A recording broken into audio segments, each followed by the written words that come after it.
10 actionable tips to save money in France. Are you a recent expat in France feeling overwhelmed by the cost of living? When I first relocated overseas, I was flying by the seat of my pants, spending money on things I didn't really need.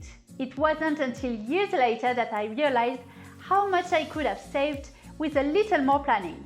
In this video, I will share 10 actionable tips I wish I'd known when I first relocated. This All Things France tip could save you at least 2,000 euros per year and make your expat experience more enjoyable. Bonjour, if you don't know me, I'm Giga, the creator of the blog Expat in France, where we dive deep into French admin and culture to help you adjust to your life in France. Now, if you're not in France yet and planning to move to France, you might not know where to start. I have prepared a checklist for you to help you get started. You can download it via the link in the description below. Now let's dive in. The 10 tips to save money in France. Let's kick things off with a topic that affects us all, transportation. As expats, we often find ourselves navigating a new city, and transportation costs can quickly add up. One great way to save money is by opting for transportation subscriptions instead of single tickets. These services can often offer significant discounts, and especially for frequent commuters.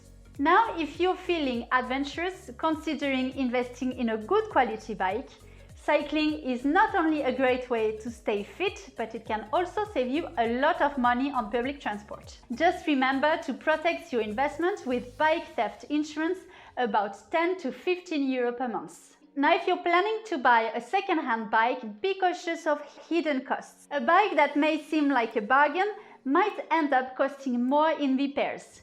If you're handy, you could always consider joining a repair cafe to learn how to fix your bike yourself.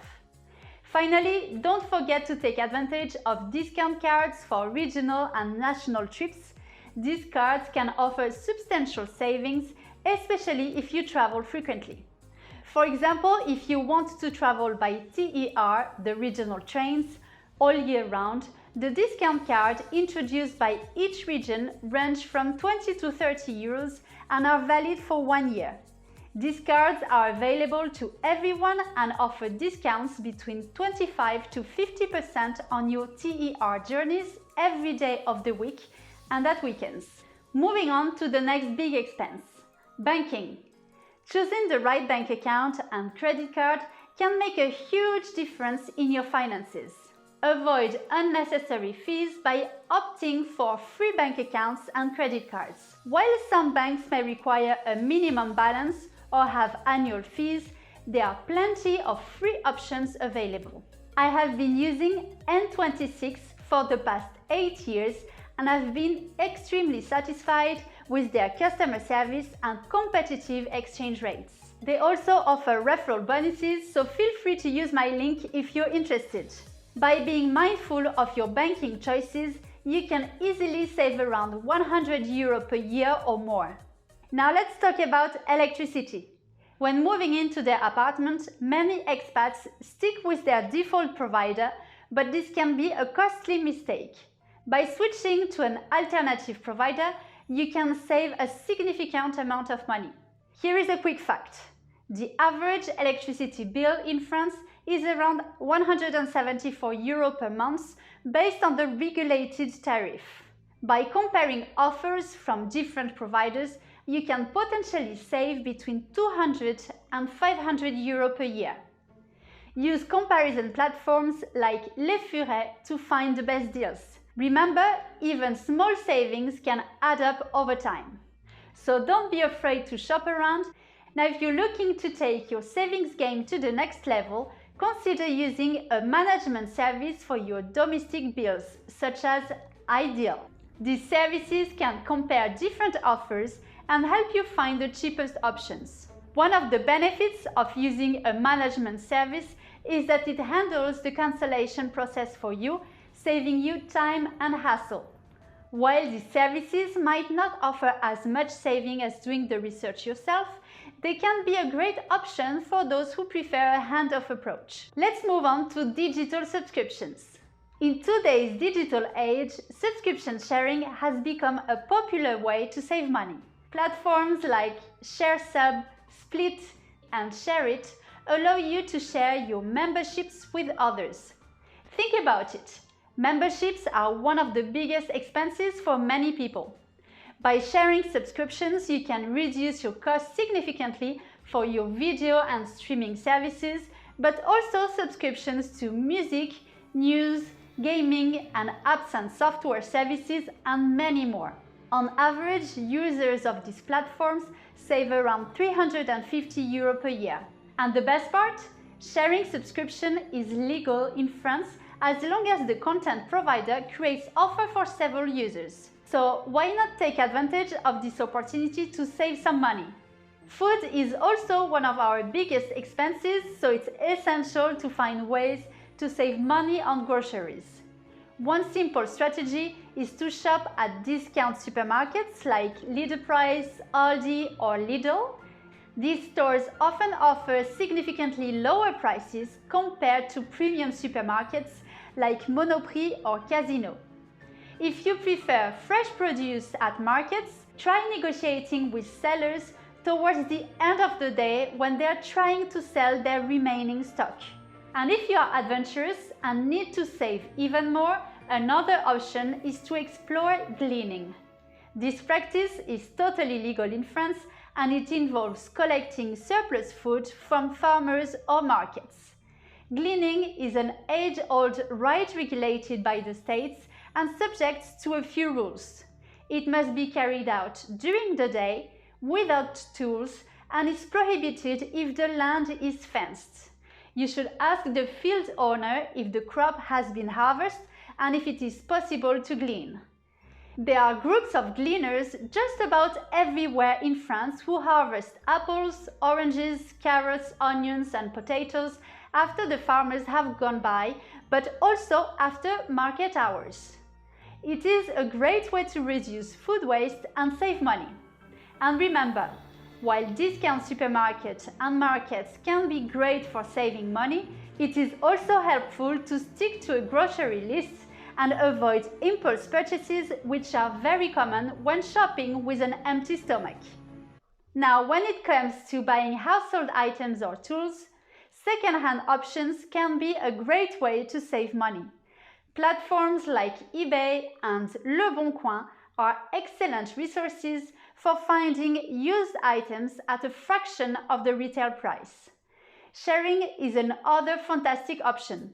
Consider borrowing tools or household items from friends, neighbors, or local sharing communities. Personally, I've switched to wearing mostly second-hand clothing. It's not only more sustainable, but also significantly cheaper. I love browsing flea markets, second-hand shops, and online platforms like Vinted. I also organize with my friend an annual clothes swap, which is a great way to give a second life to clothes you don't wear anymore and have a good time with your friends. By incorporating second-hand and sharing into your lifestyle, you can easily save hundreds of euros per year. Now, what about workout options? Staying fit doesn't have to break the bank. There are many affordable workout options available in France.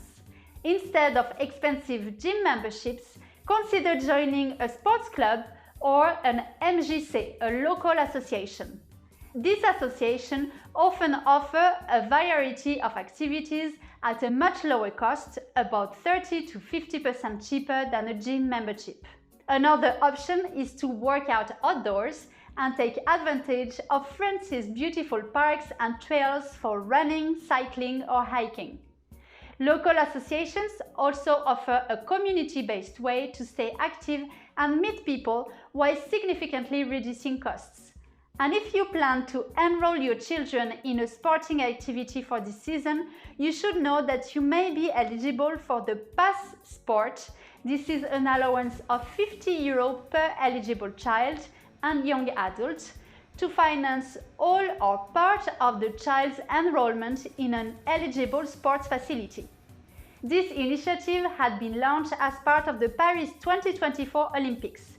The Sport Pass is available until 31st of December 2024, so don't forget to present your pass to your club before the end of December.